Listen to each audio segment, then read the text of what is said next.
He thought I poisoned one of his Marines. He didn't ask questions, he didn't need facts. He just saw me in an apron and decided I was guilty. The first shove came out of nowhere. My skull hit the stainless steel counter so hard I tasted metal. Steam was rising from the pots behind me, scalding hot, filling my lungs with salt and panic. His hand locked on the back of my neck, forcing me forward until my cheek flattened against the cold steel. I could hear him breathing hard, angry, desperate. He kept saying the same thing over and over, like a broken weapon system stuck on repeat. Confess. Say what you did. Tell me what you put in that food. My cheek was pressed flat against the cold stainless steel. I could see a spilled bowl and a dark puddle spreading toward the edge of the counter. He kept demanding answers, voice cracking, rage giving way to panic. He had no idea who I was to him. I was just a cook in a cheap headscarf, another nobody on a ship full of uniforms. But what he didn't realize, what he could not have imagined, was that I wasn't the one who answered to him. He didn't know what was really happening. He didn't know what was coming. He didn't know who, or what, he was dealing with. And in the next few minutes, in that overheated galley full of steam and silence, the revelation of who I am made him regret every bit of his action. He never expected what he got. Before I tell you what happened next, hit that like button, subscribe, and pay attention, because what came after this moment, nobody on that ship was ready for. I was still pinned to that counter when the Real story started. Steam hissed behind me, clouding the air with salt and detergent. The entire galley smelled like boiled onions, metal, and adrenaline. My apron was twisted in his grip, the fabric cutting into my collarbone, but I stayed silent. Sometimes silence is louder than a scream. Ramirez didn't wait for answers. He barged through the swinging hatch as if the ship itself owed him something. I heard trays clatter, someone curse under their breath, and then his voice, raw, ragged, and carrying too much fear to be logic. "Where is it? What did you slip into the stew?" I turned my head just enough to see the scene in front of me. Stainless steel counters lined both sides of the galley, ladles hanging above like a rack of weapons. A pot the size of an ammo can was boiling violently on the back burner. And on the cutting board beside it, something caught his eye, a small brown bottle knocked onto its side, a dark smear leaking out of the cap. His hand shot out, swiping it off the board and slamming it next to my face. "This," he growled, "is the reason Corporal Tate is in the infirmary right now." Tate. So that was the friend. Heat exhaustion would be more likely on a ship like this, but rumor always travels faster than fact. Someone had whispered poison, and Ramirez heard enemy. He didn't care that I was wearing an apron. He didn't care that my hair was tied back, that I was stirring a pot just minutes before he stormed in. One look at that tipped bottle, and he decided justice would come from force, not information. The bottle rolled toward me, its label rubbed raw from years of use. I recognized the smell instantly, a sharp chemical bite mixed with brine. Propionate. Preservative. Military ration storage. It looked dangerous, but it was standard supply on every ship I'd ever served on. Safe in correct doses. Lethal only in rumors. Ramirez grabbed it again and shoved it under my nose. "You think we're stupid? You think we don't know what this is?" His breathing was uneven now. Anger at first, but something else creeping in behind it, desperation. Fear does strange things to men in command. They start seeing enemies in their own ranks. He dragged me upright by the apron, forcing me to face him. His eyes were bloodshot, wild. Close range, I could see sweat on his brow, the kind that comes from anxiety, not effort. He had that look of a Marine who's already decided the punishment before understanding the crime. Behind him, two sailors froze mid-movement, hands hovering above a tray line full of ingredients. No one spoke. Metal spoons dangling above steaming pots clattered quietly as the ship hummed beneath us. "Say it," he hissed. "Say what you did to him." My voice came out steady. Too steady. "I cooked. That's all I did. He slammed me back down again, harder this time. My palms hit cold steel, and the world narrowed into a thin sliver of motion in front of me, the spill creeping across the counter, forming a mirror for the overhead lights. I didn't fight him. Not yet. He thought control came from aggression. He thought truth came from pressure. He thought power came from force. He didn't know he was being watched from the doorway by a young sailor who understood more about rank than Ramirez ever had. The sailor's eyes weren't on Ramirez. They were on me. On something he noticed that Ramirez missed completely.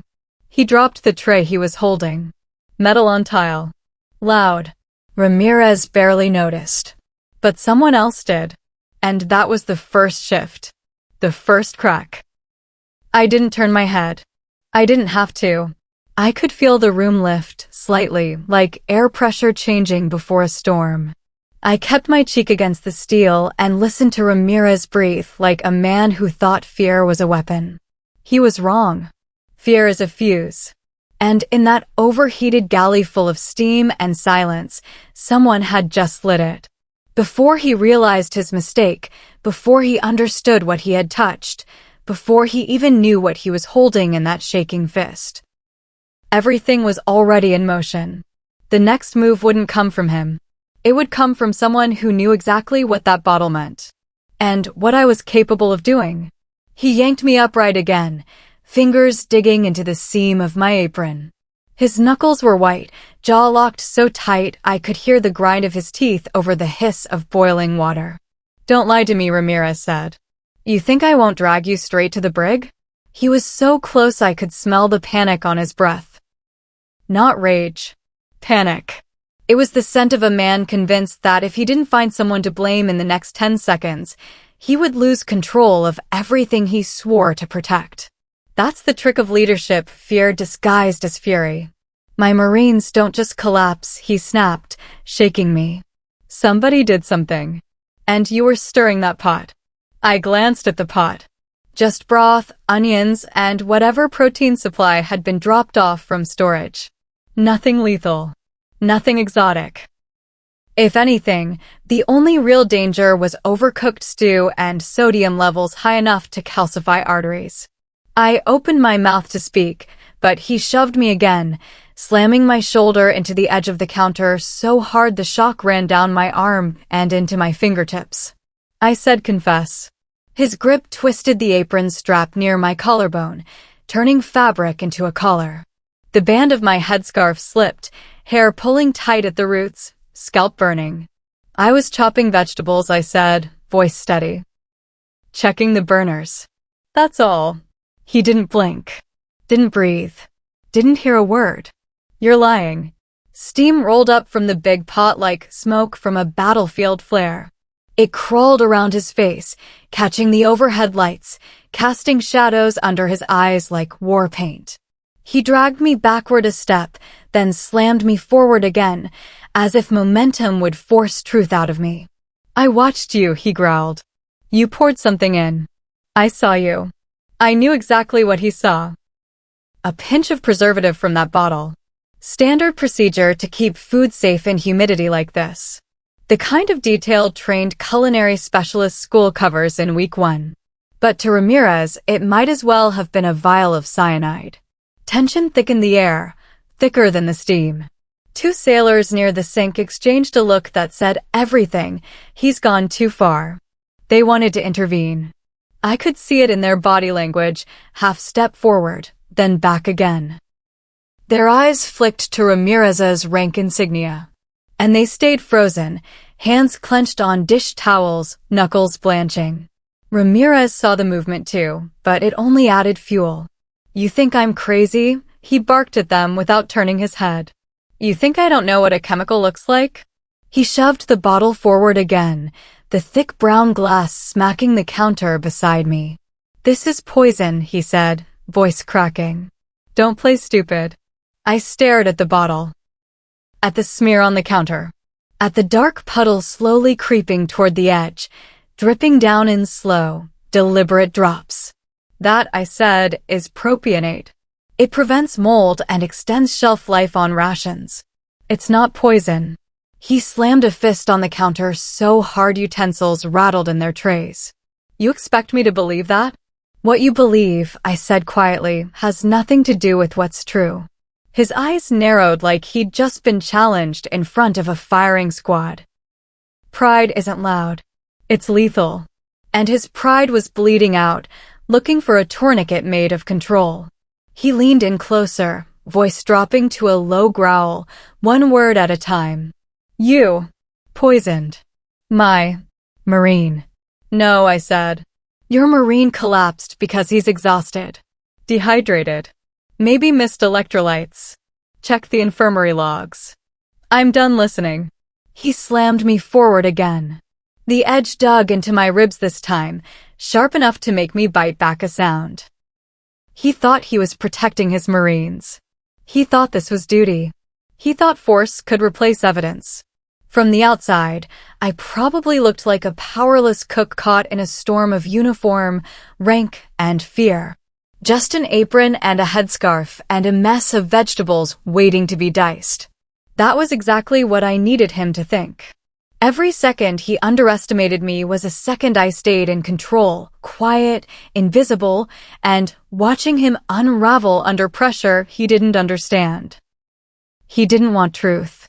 He wanted someone to blame, someone to punish, someone to bleed for the fear twisting up in his chest. And right now, I was the only one in reach. But fear blinds commanders. And blind commanders make mistakes. The kind that echo.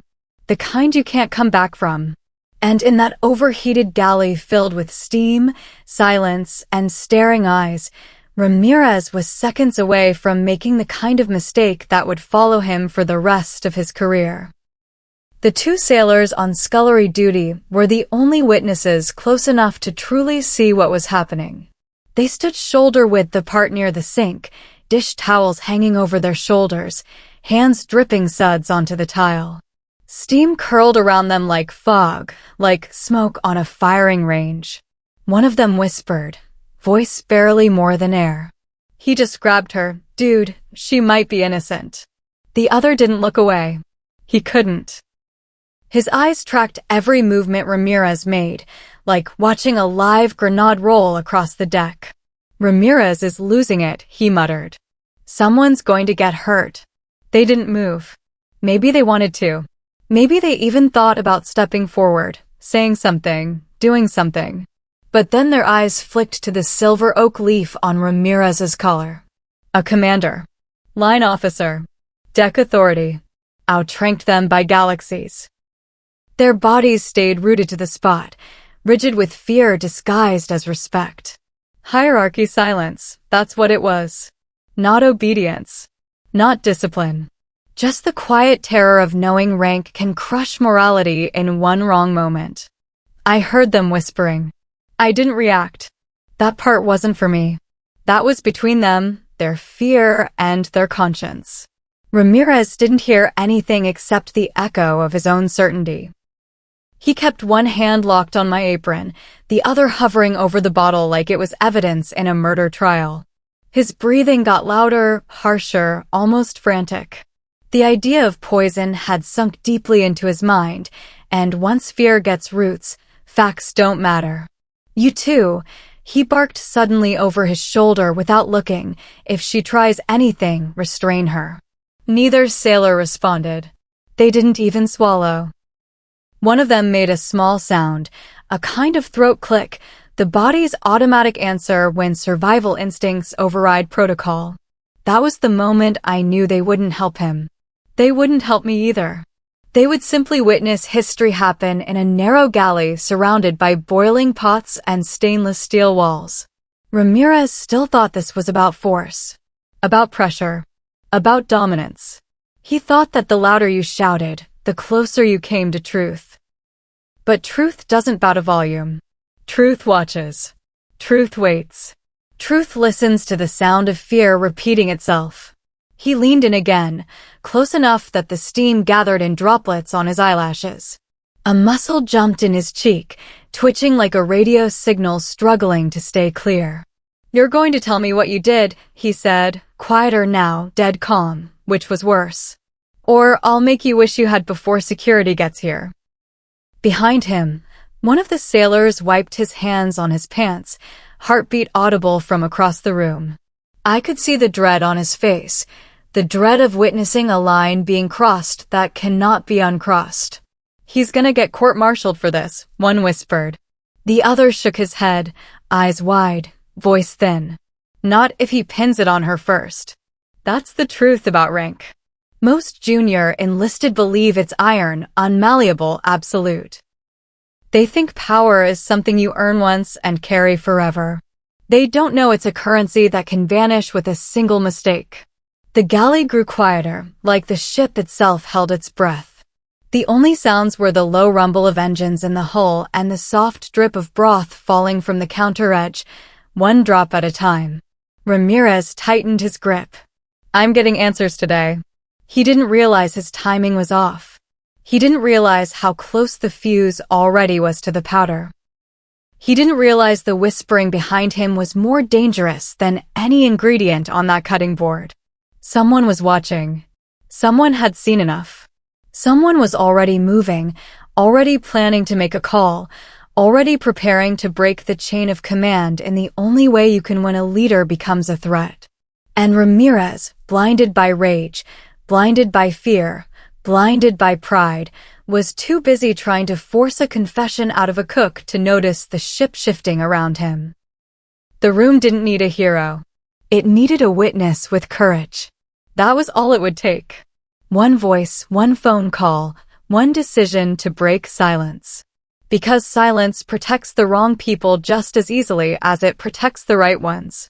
In that overheated galley filled with steam, knives, spilled broth, and fear thick enough to swallow, Ramirez had no idea there was already someone stepping away from the line, heading toward the hatch, ready to do something he would never see coming.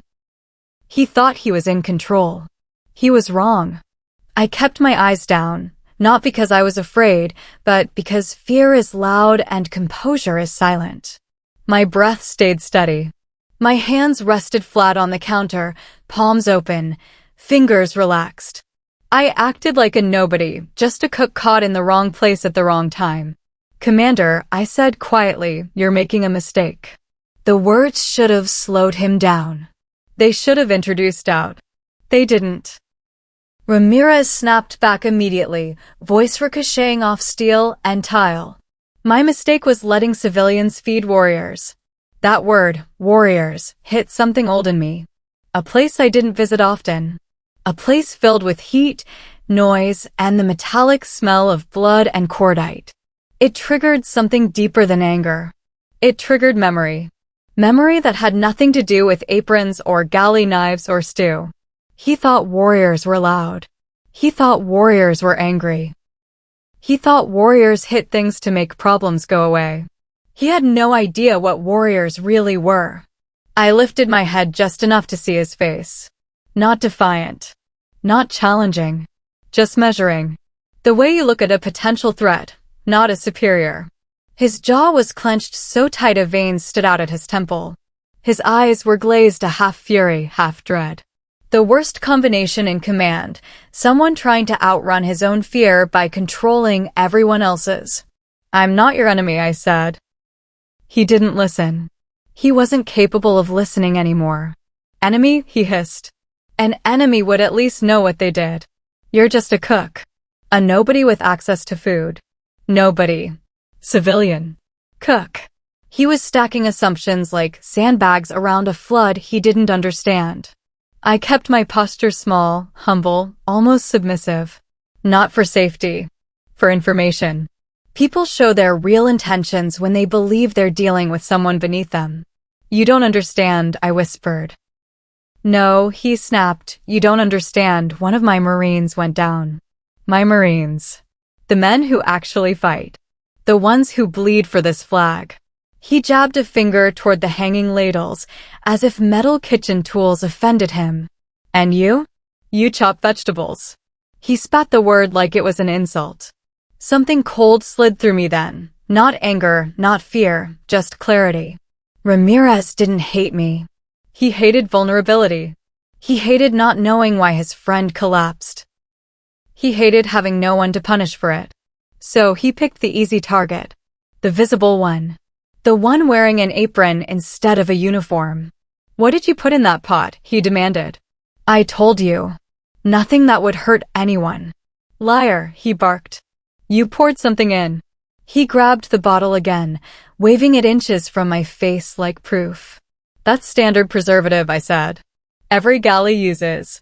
"Stop talking." His voice was a growl now. "Just stop. You think quoting technical terms makes you innocent."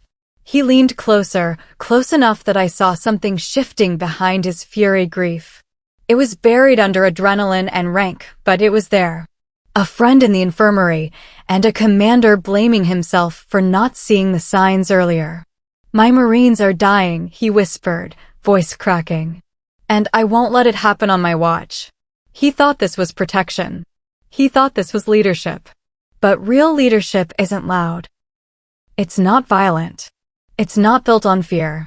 I lowered my voice even more, the tone I once used in rooms where explosions were timed to seconds, not emotions.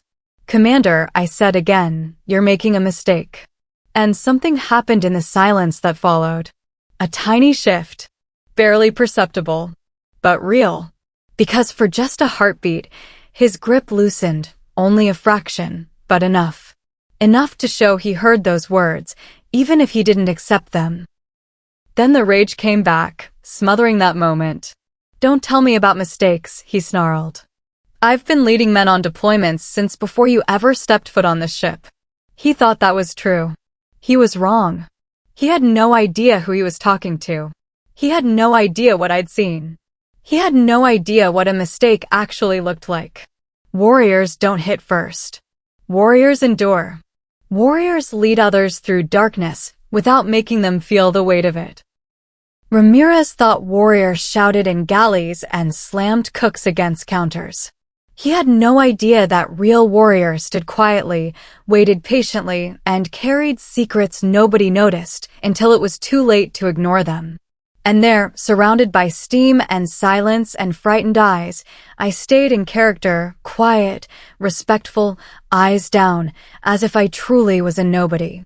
Because sometimes the best way to win a fight is to let your opponent believe you're incapable of one. Ramirez's words echoed in my head, "Civilians feed warriors," and something inside me split open like a hatch blown by overpressure. For a moment, the galley was gone. The stainless steel counter became a bulkhead slick with oil and salt water. The hum of ventilation turned into the thud-thud-thud of rotor blades. Boiling steam became smoke, thick, black, chemical. I saw a flash of light. Not fluorescent overhead bulbs, but white heat blooming from an explosive charge set against a rusted cargo door on a nameless harbor after midnight. The smell of burning diesel flooded my lungs. Not broth. Not stew. Diesel. Always diesel. A voice barked orders through calms, chopped up by interference, half swallowed by gunfire. "Boarding team, move. Portside ladder, now. Go, go." I remembered the feeling of gloved fingers gripping a rope line, the ocean pitching beneath the hull, spray stinging my face. A foreign flag snapped overhead, red and black, whipping like a warning. Then it shifted, gunfire cracking over steel, rounds sparking off containers stacked 3 high on a cargo deck in the dark. Someone yelling about a pressure plate near the bow doors. Someone else screaming there wasn't time, that we had to breach now. Command decisions. Split-second calls that tipped the scales between body bags and morning coffee. I blinked. The galley snapped back into focus. The scent of onions and disinfectant returned in an instant, but the echo of explosions didn't leave. They never do. They hide behind smells, waiting for triggers. A word. A sound. A hint of contempt from the wrong man at the wrong time. Ramirez's grip tightened again. A rough, violent reminder of where I was now. "Look at me," he growled. I did. But I wasn't seeing him. I saw the deck of a ship 40 miles off a hostile coastline, no apron, no ladles, just a suppressed rifle and a satellite radio. I saw a man bleeding out from shrapnel to the neck, my voice steady over comms as I called the medevac in code, coordinates memorized, time to extract measured in heartbeats. I saw the moment everything went quiet right before breaching a cabin door, the silence like the inhale before a detonation. These weren't fantasies. They weren't stories. They were scars. The kind that don't show on skin but never fully heal. Ramirez had no idea what he was poking. He thought he was pushing around a cook. He didn't know I'd pushed men twice his size out of blast radius using nothing but force of command. He didn't know what warrior actually meant. Steam rolled off the stove again, bringing me back into my body, into my breath, into this galley where a man with too much pride and too little information was about to ruin his career. My cheek still touched cold steel. My hands still rested flat and steady. I still acted like someone harmless, because he wasn't ready to understand anything else. The memory receded, like surf pulling back from the shore before a breaking wave. I let it go. I looked at the spilled broth running in slow streaks across the counter, dripping down the edge like time counting off seconds. Each drop a moment. Each drop a memory. Each drop another reminder. Not a cook. Not new. Not someone who learned everything from recipe cards and kitchen manuals. I knew what fear could do. I knew how panic made men strike first, think later. And right now, Ramirez was one word away from crossing a line most commanders never come back from. He didn't know that. But I did. I took one slow breath, tasting metal and steam, and let the last fragment of that memory fade into the noise of the galley. There would be time for truth. Not yet. For now, I stayed in character. Apron, headscarf, steady voice, and waited for the next move. Ramirez grabbed the bottle again, like it was his lifeline to control. The glass hit the counter with a dull thunk, heavy enough to echo under the stainless steel. I found this by the pot, he said, voice stretched thin, seconds from snapping. You playing games? I didn't move. Didn't flinch. Just looked at the bottle. The label was worn into a blur, letters half peeled, corners yellowed from humidity. A dark residue stuck to the inside like oil that never fully dissolved. Anyone else might have thought it was spice mix, maybe soy paste, maybe hot sauce gone bad. But I knew better the moment I saw it. It was propionate. Military-grade preservative. Not the store-bought kind. Not the commissary brand. This was the type shipped in crates stamped with logistics codes and handling requirements. A supply meant to keep rations safe in climates where food spoiled faster than orders could be relayed. An overseas bottle. A deployed supply chain. Something that shouldn't even be in a standard galley. Ramirez didn't know any of that. He only saw a foreign bottle and a friend collapsed. That's how panic works. It fills in knowledge gaps with fear. That's not poison, I said. His eyes flicked to mine, pupils huge, like someone staring at the edge of a cliff in the dark. Don't lie to me. Propionate, I said calmly. A preservative used in ration shipments. Keeps food from growing mold in humid. Stop. He slammed his hand over the label like he could erase the truth by hiding the word. You think you know something I don't? I could have said yes. I could have said more than he was ready to hear. Instead, I kept it simple. I know that bottle. Ramirez's nostrils flared. His voice dropped to a grinding whisper. Really? And how does a cook know military supply chain chemicals? That was it. The crack. The first fracture in his certainty. Because the truth was most cooks wouldn't. Most sailors wouldn't. Most commanders wouldn't. The air shifted around us, like the ship rolled just enough for everyone to catch their balance. He held the bottle up to the light, letting the liquid smear inside catch the metal reflection. The residue looked dark, almost black, thick as grease at the bottom. To someone untrained, it looked sinister. And that was the danger. Most things look like poison when you don't know what they are. What were you doing with this? He asked. I looked at the spilled broth on the counter, the direction it had flowed, the splatter of liquid on the floor. Controlled viscosity. Not clumpy. Smooth. The preservative had been stirred evenly. Keeping food safe, I said. Same as every galley with humidity above 70%. He wasn't convinced. He didn't want to be convinced. Fear makes people cling to the worst possible version of the story. It gives shape to chaos. It makes pain feel like action. Then why did Tate collapse? Ramirez demanded. I don't know, I said. But it wasn't that. Convenient. It's the truth. Ramirez's jaw tightened again. He was spiraling. Logic slipping further away with every breath. Behind him, I heard one of the sailors whisper under his breath. How does she even know that stuff? The other answered, barely audible, like speaking too loud might break something fragile. She shouldn't. Not unless she's. I don't know, something else. Ramirez didn't catch it. He was too focused on the bottle, on the spill, on the fear gnawing through his chest like acid. He shoveled the bottle into my line of sight again, inches from my face. Where did you get this? It would have been easy to say storage or inventory. Easy to answer like a normal cook, to deflect, hide, blend. Instead, I kept my voice level. That question isn't as simple as you think. His eyes twitched. Just a little. But I saw it.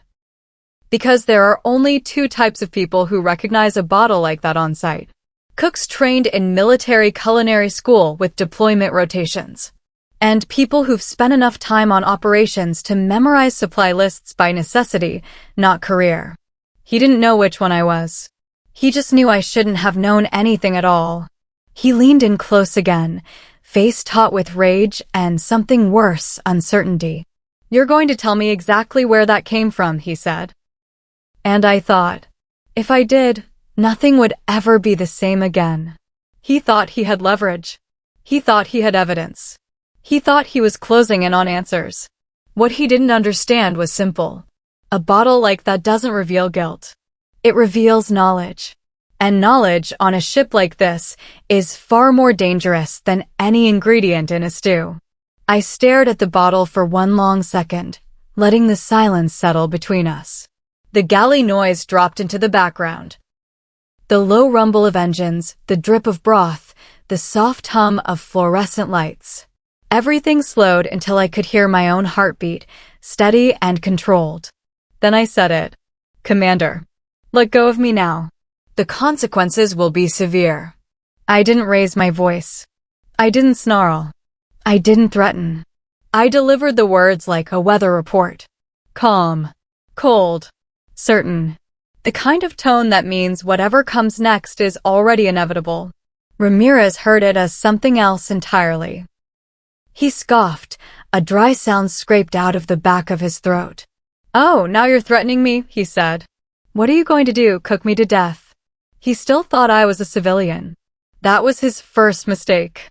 He thought civilians talk in warnings like that, as if fear is noise. Real fear whispers. Real danger comes in slow, measured sentences. You don't know what you're doing, I said. He tightened his grip. No, he spat, I know exactly what I'm doing. He thought confidence was volume. He thought authority was in his hands, his rank, his rage. But there was a crack now, thin as a hairline fracture in glass, running straight through his certainty. I saw it in his eyes, just a flicker, a micro-expression, the subconscious realizing it might have misread the entire situation. Because my voice didn't match my role. Cooks beg. Civilians argue. Victims plead. I issued instructions. Warnings without emphasis. That is what threw him. He heard the tone, but he didn't understand it. He confused calm with weakness. Severe consequences, he repeated, mocking. Yeah, keep talking. He tried to sound in control, but his voice dragged a little, pulled down by something he wasn't ready to name, uncertainty. One of the sailors near the sink stopped breathing for a full second. I heard the air catch in his throat. The other whispered, not to me, not to Ramirez, but to himself. What the hell kind of cook talks like that? There it was, the instinct every enlisted gets when danger walks into a room wearing the wrong uniform. A sense of mismatch. Something off. Something that doesn't look like a threat but sounds like one. That's when survival instinct overrides chain of command. Something primitive recognizes the predator while the brain is still arguing over context. Ramirez didn't notice. He was busy convincing himself he was still right. "This is your last chance," he said, fingers stabbing toward the bottle again. "You're going to explain every second of what happened in here, or what?" I asked quietly. He opened his mouth, but there was a shift behind him. Footsteps in the passageway. Fast, purposeful, controlled. Not rushed. Urgent. The kind of footsteps that come from someone who's already made a decision. Ramirez didn't hear them. I did. I felt the ship tilt again as we moved through a swell, the floor dropping half an inch beneath the soles of my boots. The air pressure changed too. Odd how a sealed compartment can feel like that, like someone opened a door to a storm no one else saw coming. "I'm giving you one final warning," I said.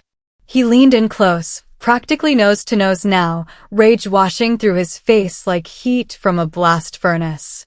"You're in no position to warn anybody. You're done." But my voice didn't change. I won't repeat myself. It wasn't a threat. It wasn't fear. It was policy. The kind you learn in rooms that don't exist on deck plans, surrounded by people who will never have a name tag on their uniform. Ramirez only understood surface language. He thought control was about holding on tighter. He didn't realize control is about letting go at the right moment. Behind him, the footsteps reached the galley hatch. Metal squeaked. A shadow fell across the steam. The sailors stiffened instantly. Not because they knew who it was. Because they felt it, the presence of someone who didn't need to raise their voice to command attention. Ramirez kept his hand on my apron, knuckles pressed into my collarbone. "Severe consequences," he echoed again, smirking. Big words from a small kitchen. He believed force worked on everyone. He was about to find out that was dead wrong. In the heat of that galley, surrounded by steam and suspicion, his grip felt like a countdown. Not to revelation. To detonation. And Ramirez had no idea he was standing right on top of it. Ramirez's hand slammed the back of my head down again, harder this time, forearm pressing into the base of my skull, trying to use leverage and body weight, not technique. It was brute force, clumsy control. I felt the pulse in his wrist, fast and uneven, the skin hot with adrenaline. The counter was cold beneath my cheek, smooth enough that my breath fogged against it in tiny bursts. Steam billowed from a pot just inches away, rising in waves that curled around my face, turning everything into heat and metal. He thought pinning me meant power. He thought weight meant dominance. He thought pressure made truth spill out. He never learned that violence without skill is just panic wearing a uniform. "Stay down," Ramirez growled. I didn't struggle. I didn't push back. I just waited for 1 second. For a shift in his stance, a change in how his wrist locked, a tiny repositioning in his balance where he believed he had total control. Then I moved. Not a strike. Not a shove. Just a precise adjustment. I slid my elbow in a tight angle under his forearm, rotated my wrist along the line of his thumb, and pivoted my shoulder just enough to break the clamp of his grip. A technique measured in millimeters, not muscle. Joint shift. No force. No noise. No drama. His hand slipped off me so fast he nearly stumbled. For the first time since he stormed in, his eyes widened, not in rage, but in surprise. He stepped back a half pace, confused. His body didn't know what happened. His mind didn't understand how he lost control. "Where did you learn that?" he demanded. His voice was different now. The rage was still there, but under it, a thread of shock wove through every syllable. I straightened my apron with one hand. Calm, slow, controlled movements. Like adjusting a glove before giving an order. I didn't answer. He wasn't ready for answers. The two sailors near the sink saw everything. They witnessed a full-grown commander lose his grip to someone half his body weight with a move they couldn't name. One of them whispered a single word to the other. Jesus. Ramirez blinked slowly, jaw working, trying to categorize what he just saw. He'd expected flailing, panic, maybe begging. Instead, he got a precise countermeasure taught nowhere in basic culinary school. You think that makes you tough? He snapped, trying to recover control. I've seen recruits do that at combatives courses. No, he hadn't. Not like that. He knew it too. Because what I did wasn't a strike. It was knowledge. And knowledge is terrifying when you can't trace where it came from. I didn't move away from the counter. Didn't posture. Didn't escalate. I simply returned to stillness. That deepened his confusion. People expect violence to meet violence. They don't understand restraint. It breaks their logic.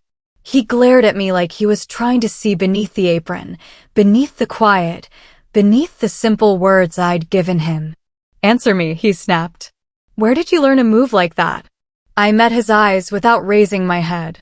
I told you, I said, voice steady. You're making a mistake. That sentence hit him harder than the joint shift. Because it wasn't defiance. It wasn't fear. It was a reminder. He was losing control. Ramirez took a breath, shaky and loud. He looked down at his own hand like it had betrayed him.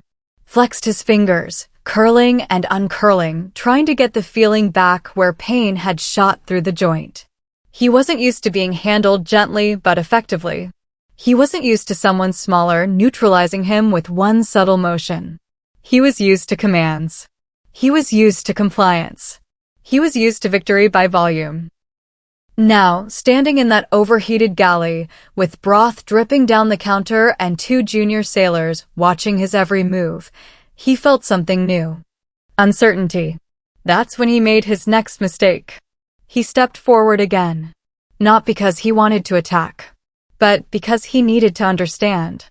Needed to force an answer out of something that didn't fit the world he thought he controlled. You're going to tell me, he said, quieter now, what you're really doing here. His voice had changed. Not gentler. Hungrier. Curiosity fueled by fear. I didn't give him anything. I just kept breathing steady, hands loose at my sides, posture neutral. Somewhere outside the galley, a hatch opened. Heavy boots hit the deck, measured, confident steps. Not rushed. Not panicked. Someone was coming. Ramirez didn't notice yet. He was still staring at my hands like they were classified documents he wasn't cleared to see. The first rule of operations is simple. Never reveal capability until you need to. The second rule is simpler. Once they see it, they never forget. Ramirez had seen something he couldn't explain. And that was more dangerous than any bottle on a counter, any rumor in the mess, any accusation whispered between ranks. He'd touched something he didn't understand. And he wasn't going to stop until he broke it. Or it broke him. The footsteps in the passageway reached the hatch. Then everything happened at once. The galley door slammed open, metal striking metal with a sharp crack that cut through steam, voices, and fear like a rifle report. Ramirez jolted, just a twitch, but enough to tell me he wasn't expecting company. 3 figures entered first, big enough to block the light behind them, Master Chief in front, shoulders like bulkheads, eyes already sweeping the room, assessing threats and mistakes in a single breath. Behind him, the executive officer and a pair of security personnel, badges glinting against dark uniforms. They weren't running. They were moving with intent. Anyone who's ever served knows the difference. Another hatch banged open on the opposite end of the galley, then another, multiple access points. The ship was closing around this compartment like a fist. The sailors near the sink snapped to attention, so fast one of them nearly dropped his dish towel. They didn't know why their bodies reacted. Training did it for them. Fear. Respect. Reflex. All 3 look the same when hierarchy hits air like a pressure wave. Ramirez straightened, instinct kicking in, posture stiff, shoulders back. He started to speak, "What the hell is," but he didn't get the chance to finish. The captain stepped through the doorway, not rushing but advancing, eyes laser-focused on the scene. He didn't glance at the spilled stew, or the bottle, or the steam cloud rolling off the stove. He went straight to me. And then it happened. He raised his hand and saluted. Not a casual nod. Not a half gesture of politeness. A deliberate, crisp salute, elbows sharp, fingers together, every movement a declaration. It was silent explosion. The galley froze. The security team stopped mid-step. The exo stiffened like someone had just thrown cold water over him. The Master Chief's jaw set, eyes flicking to Ramirez with a look that meant consequences before sunrise. No one told Ramirez to salute. He just realized, too late, that he had to. His face drained of color, like someone had cracked open a hatch to the Arctic outside. His throat moved once, a dry swallow. The bottle in his hand suddenly weighed too much. Even he felt it. Something had shifted, and all that force he believed in wasn't enough to stop the gravity dropping onto his shoulders. He tried to salvage control. "Sir, I..." But the captain didn't look at him. He kept his eyes on me, hand still raised in that salute, waiting. Waiting for me to return it. I didn't move. Not yet. The Master Chief stepped closer, boots echoing against tile, voice low and dangerous. "Commander Ramirez." That was all he said. Just the name. But a man like Master Chief doesn't need volume. Rank does the talking. Tone does the killing. The sailors near the sink stared, unblinking, minds racing to catch up with what they were seeing. They didn't understand why the captain was saluting a cook. Why security was flanking her instead of restraining her. Why command presence entered the galley like a tactical breach. They only knew one thing for sure. Something is very, very wrong. Ramirez's breathing changed. Not loud anymore, not aggressive. Shallow. Quiet. Like a man trying to piece together every choice he made in the last 10 minutes and realizing every one was the wrong one. His hand trembled, bottle rattling against the counter. What is this?" he muttered, voice cracking. The XO looked at him like he was already writing a report in his head. "Commander," he said. One word. Flat. Condemning. Security stepped forward, not to take me, but to place themselves between Ramirez and me. One motion, practiced and perfect. They assumed I was the protected asset, not the threat. Ramirez saw that and his eyes widened. Not from confusion anymore, but recognition. He knew. Not everything. Not yet.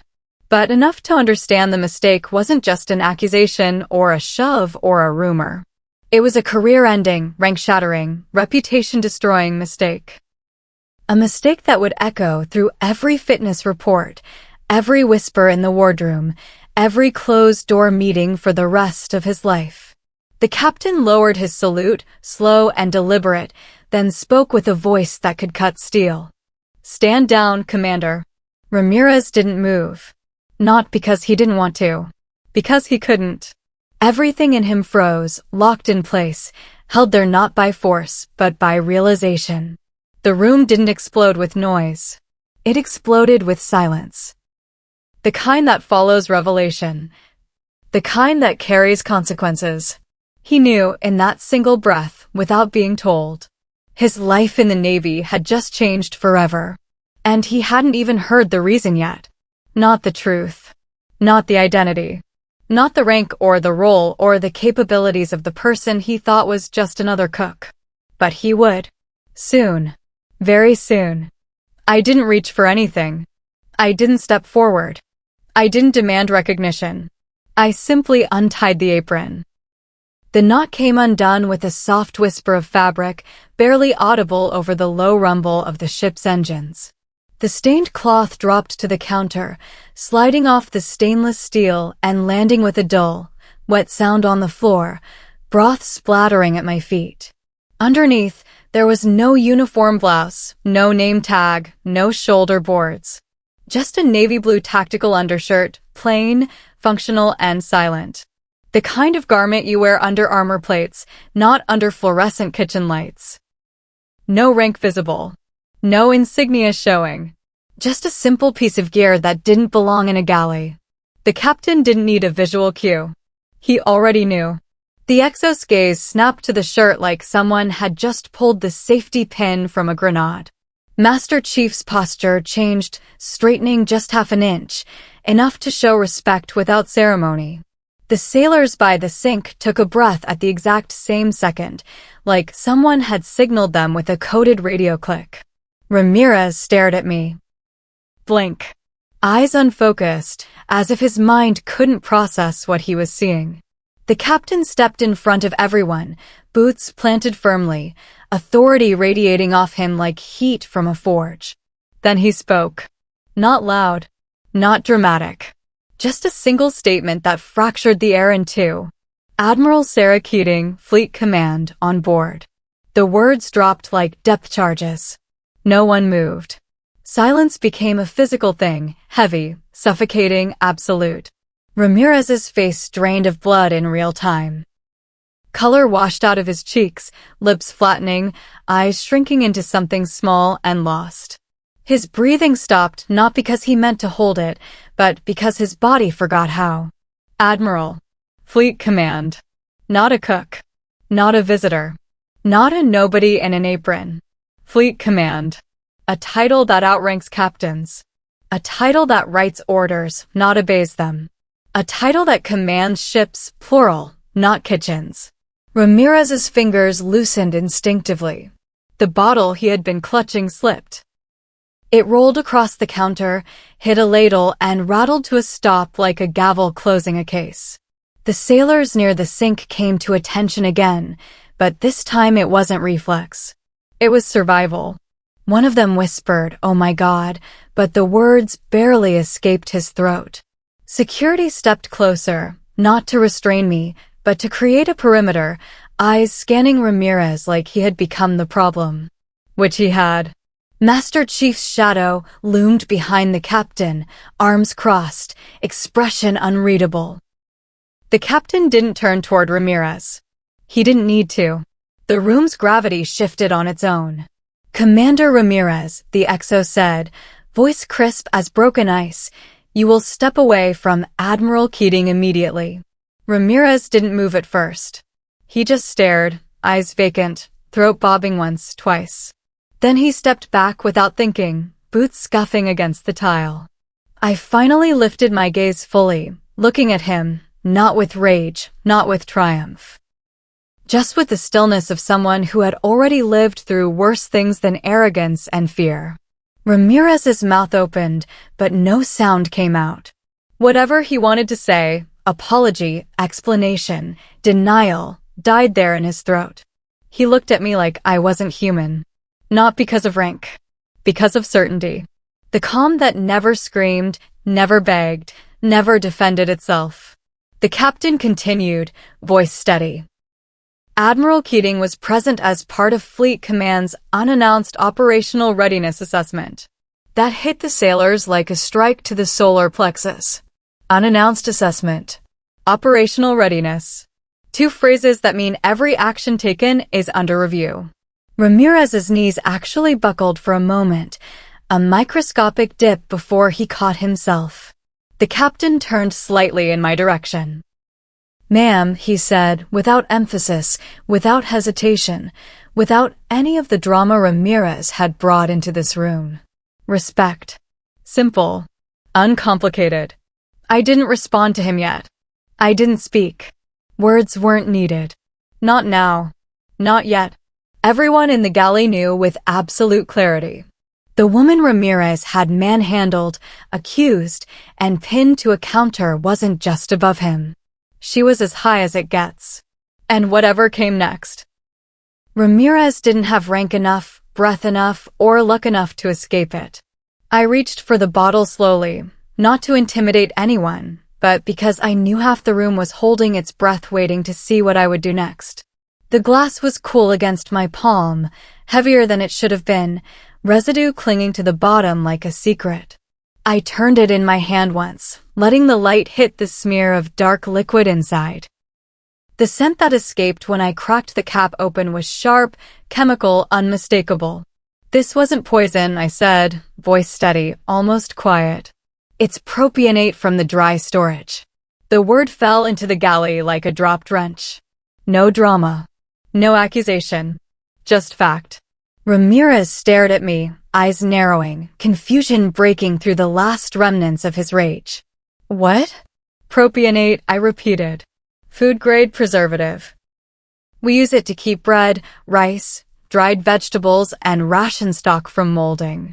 He blinked once, twice, as if trying to reboot a system. "It's standard issue in humid deployments," I continued. "Not lethal unless you pour gallons of it down someone's throat, which you didn't see." Silence. The sailors exchanged a look.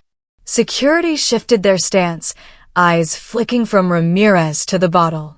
The Master Chief let out a breath he'd been holding, slow and controlled, not relief, confirmation. The captain didn't say anything. He didn't need to. I set the bottle down gently on the counter, the way you set down a truth that can't be argued with. "You're Marine," I said, passed out from heat stroke. "Not lunch." Ramirez blinked again, and something behind his eyes cracked, not loud, not visible, but real. "Check the infirmary," I said. "Check his blood pressure and his core temperature. He's dehydrated. Electrolyte crash. Probably hasn't slept, hasn't hydrated, and has been pulling back-to-back watches in the engine room." His jaw worked, no words coming out. "You were wrong," I said. 3 words. No anger. No gloating. Just a surgical incision through everything he believed in the last 10 minutes. It stripped away righteousness, heroism, and justification in one clean movement. Because this wasn't about poison. It was about fear looking for a target. "He could have died," Ramirez muttered, voice small now, almost swallowed by the hum of the galley's ventilation. "Yes," I said. "Which is why panic makes poor leadership." One of the junior sailors near the sink swallowed hard, Adam's apple bobbing, hands clenched into fists. "He just needed fluids and oxygen," I added. "Maybe 4 saline and rest. That's it." Ramirez's face shifted through 3 emotions at once: shame, realization, and defense. But none of them could get out fast enough to save him. He pointed at the bottle again, a weak attempt at holding onto the narrative. You just knew? By looking at it." I didn't answer that directly. The truth would raise more questions than anyone in that galley was ready to hear. Instead, I said, "If you'd asked the galley supervisor or supply officer, they could have told you the same thing." I let that hang there. The idea that he didn't need force, didn't need violence, didn't need to drag a cook across a counter to find answers. He just needed to ask. The captain stepped forward, eyes on Ramirez. "You didn't verify," he said. "You jumped to conclusions, endangered personnel, and initiated physical force without cause." The words were a verdict. Ramirez dropped his gaze. His shoulders hunched, posture collapsing under the weight of what he'd just heard. He thought he had acted in defense of his Marines. He thought he was stopping a threat. But truth has a cruel edge. Good intentions don't erase bad actions. I slid the bottle farther down the counter, away from him, away from the heat and the tension. "No one poisoned anyone," I said. Behind us, a voice crackled through a nearby intercom, infirmary reporting a stable condition, hydration improving, oxygen levels normalizing. They didn't know about the drama unfolding here. But the timing landed like a hammer. Ramirez's righteousness evaporated. Not in a dramatic collapse, but in quiet realization. He wasn't the hero in this story. He was the problem. He had been wrong. 100% wrong. And now every pair of eyes in that galley, captain, XO, Master Chief, security, sailors, saw it crystal clear. Truth doesn't always scream. Sometimes it's a small brown bottle with blurred letters, a steady voice, and a simple explanation that shatters everything a man thinks he knows. Ramirez stood there, spine no longer stiff, shoulders no longer squared, jaw no longer clenched. The steam around us felt cooler now, the noise in the galley softer, distant. The crisis had broken, and all that remained was consequence. I stepped closer to him, not with aggression, but with clarity. My voice was low, steady, and controlled. The tone commanders use when there is no room for argument, only instruction. "You're going to clean this galley," I said. He blinked, slow and confused, like he didn't understand the language anymore. For the next 2 weeks, I continued. Every pot, every pan, every knife, every surface. A flush of red crawled up his neck. He looked like the word humiliation had just found a body to live in. "And you will scrub every deck plate," I said, motioning to the tile beneath his boots. From the mess door to the scullery. Twice a day. No one spoke. Ramirez looked around at the kitchen, at the spilled broth drying on stainless steel, the piles of trays, the stacks of mixing bowls, the grease catchers, the drains that always clogged first, the crusted edges of the stove every sailor dreads scrubbing. His breathing hitched. Not rage. Recognition. This was punishment designed for reflection, not revenge. "Admiral," the XO started, but I lifted a hand without looking at him. "This isn't about retribution," I said. "It's about understanding." Ramirez swallowed again, throat working like he was trying to get past a stone lodged in it. "Leadership is service," I said. The words hung in the room long enough for every pair of junior eyes to track them. Not intimidation. I let that sink in. The silence that followed wasn't awkward, it was instructive. It forced everyone to hear not just the words, but the meaning behind them. Ramirez's jaw tightened, but there was no defiance left in the expression. Just shame. And strangely, relief. Because discipline is a direction. Punishment can be clean. Master Chief stepped forward, boots unforgiving on the tile, arms crossed like the final weight drop in a deadlift. "You'll report to the galley at 0500, the captain said, voice crisp, professional. "Every day." Ramirez nodded once, mechanical. "You'll work under the petty officer in charge of food services," the XO added. "He will sign off on your duties." Ramirez's eyes flicked to the bottle still resting on the counter. Dark residue inside, harmless. A reminder of the entire chain reaction.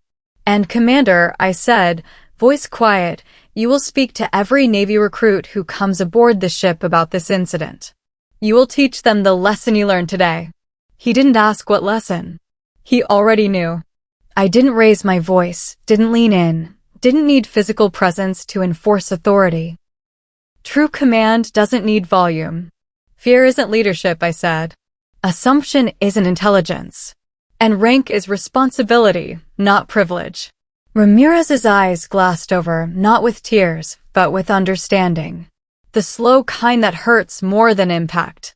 The sailors near the sink were motionless, soaking in every syllable like doctrine. You could see them processing it, rewiring every instinct that told them rank always equals right. The captain nodded. Master Chief exhaled once, quiet approval.